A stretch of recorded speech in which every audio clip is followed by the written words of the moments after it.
سر اي خطه بيعتمد على خط الوسط، ففي فيديو النهارده انا هعلمك ستايلات خط الوسط كلهم عشان تقدر تختار افضل لعيبه في خط الوسط وتكون خطتك قويه، وده السر اللي بيخبيه عنك المحترفين. فيلا بينا على فيديو النهارده، اعمل السبسكرايب ويلا بينا على الفيديو. اول ستايل هشرحه لك النهارده وهو ستايل هول بلاير، ومعناه بالعربي ما بين الوسط والهجوم. فاللاعب اللي بيكون ما بين الوسط والهجوم فده لاعب بيدعم خط الهجوم اكتر من خط الدفاع. فاذا انت حابب ان انت تزود عدد المهاجمين هتختار لاعب زي ده هيزود لك عدد المهاجمين وتحسه انه مهاجم اضافي. الستايل التاني معانا اللي هو بوكس تو بوكس، وبالعربي معناه من الصندوق للصندوق، واللاعب ده معناه ان هو بيشارك في الدفاع وفي نفس الوقت بيشارك في الهجوم اثناء الهجمه. يعني لو عليك هجمه هيدافع معاك، لو ليك هجمه فهيهاجم معاك ويزود عدد المهاجمين.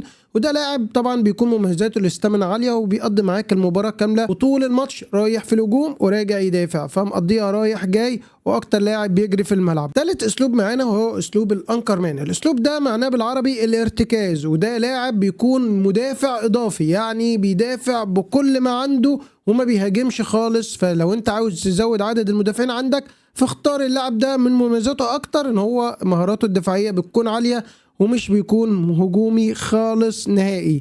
فلو عاوز تزود دفاعك اختار اسلوب الانكر مان. معانا كمان ستايل كرييتيف بلاي ميكر اللي هو الابداع في صنع اللعب، وطبعا ده مميز لميسي. فاللاعب ده بيكون عنده القدره من لمسه واحده يخليك انفراد، بس عيبه ان هو مش بيشارك قوي في الهجوم رغم ان هو الابداع في صنع اللعب، لكن بطيء قوي في انطلاق الهجمه. لو اخترت ستايل زي ده فلازم تديله تعليمات اللي هو في التعليمات الفرديه ان هو يهاجم معاك، هيكون مناسب جدا. فاختار الستايل ده بس لازم تديله تعليمات ان هو يهاجم. نيجي بقى للستايل اسمه كروس. الستايل ده مناسب جدا للناس اللي بتلعب على العرضيات. هتلاقي الستايل ده اللاعب يجي على طرف الملعب ويجري، يعني بيلعب على الاجنحه وما بيخشش للعمق خالص. وده مميز جدا ان انت تبصيله الكرة ويرفع وخلاص كده الرفعه بتاعته بتكون قويه جدا وجاي على راس اللاعب ويحطها جون، عشان مميزاته الرفعه بتكون عنده عاليه في الطاقات. معنا ستايل كمان اسمه ستايل اكستريتور. الستايل ده مميز جدا ان اللاعب بيديك اللمسه خلاص كده بيغير الملعب، وهو دايما بيلعب الكرات الطويله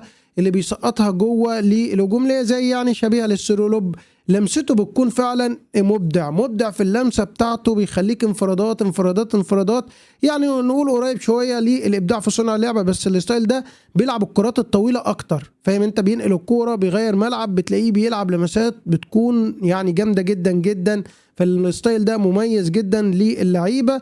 ودايما انا في خطتي بلعب بواحد من الاكستريتور، واحد اللي هو كرييتيف بلاي ميكر، بيفرق معايا جدا في ارض الملعب. تقريبا انا قلت لك الستايلات كلها لخط الوسط، فانت لو محتاج ستايل معين او عاوزني اكمل لك شرح ستايلات الهجوم او اشرح لك كمان ستايلات الدفاع فانزل اكتب لي تحت في الكومنت، وثق تماما ان انا اعمل لك بارت 2 للفيديو هشرح لك باقي الستايلات.